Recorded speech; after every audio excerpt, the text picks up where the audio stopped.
Here we're going to answer the simple question of whether you can upload audiobooks to YouTube, particularly with regard to copyright. So, basically you can only, under certain circumstances, upload audiobooks. If you just go ahead and upload it, you run the risk of having it taken down or even losing your account. If you repeatedly break the copyright rules, YouTube can just close your account for that. If you're monetizing it, then there are even more rules and you have to be more careful because you're more likely to have that content taken down. So the central consideration is copyright. Books and sound recordings are subject to copyright, and the owner of the copyright may exercise that right by issuing a takedown notice. So you've went to all of that trouble of recording a book, and then someone's going to come along and just demand you take it down, and YouTube will comply and your video will be taken down. So you've wasted your time and you won't be able to upload it again. Also, you have to consider fair use. Uploading audiobooks to YouTube will not be considered fair use. Don't bother. Arguing fair use in this case will get you nowhere. You can't say that it's fair use to take an entire book, record the whole lot of it, you haven't written this book, and then go and say that yes, this is fair use. Taking someone's entire book and recording it, that's not fair use. But if it is in the public domain, then the rules of copyright are no longer important. So you may upload these books and you should even be able to monetize these, but still take care.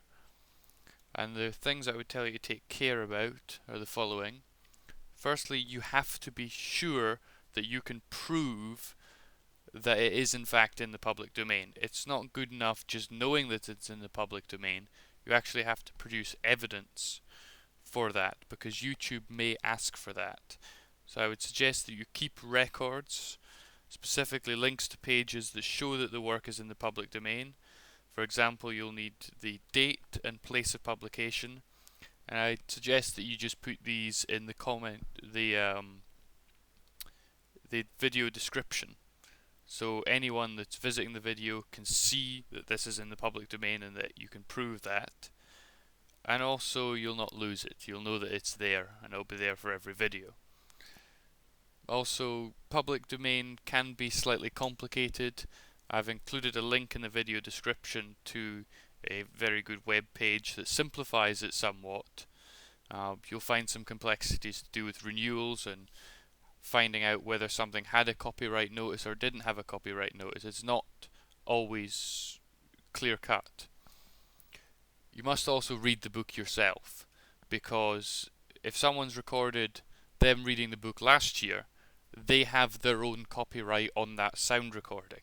So you can't just take a book from Audible that someone else has read that's in the public domain and upload that recording to YouTube, because you're violating the person who read the book's copyright. Also, I'll say as a basic benchmark, if the book was published in the US before 1923, you should be okay claiming that it's in the public domain. But make sure you're careful about things such as editions and so on. And finally, be very careful with renewals. If you look up the book The Great Gatsby, that's 2014, and that is still not in the public domain. So hopefully this has answered the question, and if you're careful you can do quite well uploading audiobooks to YouTube that people like. Thank you for watching.